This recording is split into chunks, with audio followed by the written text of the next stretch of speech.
বিসমিল্লাহির রহমানির রহিম। আজকে সকল অন্যায় অত্যাচারের বিরুদ্ধে আজকে বড় উপজেলাধীন দৌলতগাড়ি ইউনিয়নের ঘাট শ্রমিক দলের আয়োজনে আজকের এই মানববন্ধন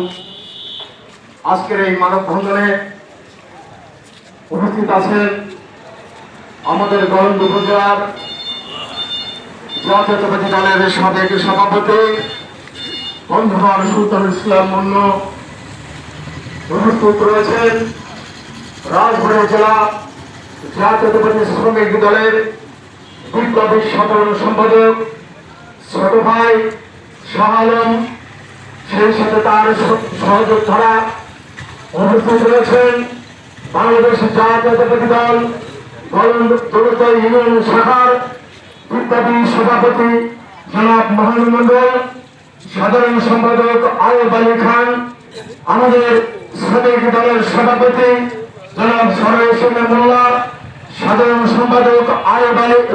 সম্পাদক আবুল কাসেম, জাতীয়তাবাদী ছাত্র দলের গলন্দ উপজেলা শাখার সভাপতি জনাব মিঠু মুক্তার, সাধারণ সম্পাদক পৌরদিন পৌর ছাত্রদল সহ সমস্ত শ্রমিক দল এবং বিএনপির যারা আজকে মানববন্ধনে হাজির হয়েছেন, সামিল হয়েছেন, তাদেরকে বিপ্লবী শুভেচ্ছা এবং অভিনন্দন। বন্ধুরা, অনেক দুঃখ এবং বেদনার সাথে আজকে ভুগতে হয়। যখন জুলাই মাস থেকে 5 আগস্ট পর্যন্ত একটি আন্দোলন হয়েছে, সেই আন্দোলন হচ্ছে বৈষম্য বিরোধী ছাত্র আন্দোলন। সেই বৈষম্য বিরোধী ছাত্র আন্দোলন হচ্ছে আমরা সকল অন্যায়ের বিরুদ্ধে, কোটার বিরুদ্ধে ছাত্র সমাজে বাংলাদেশে যুদ্ধ করেছে।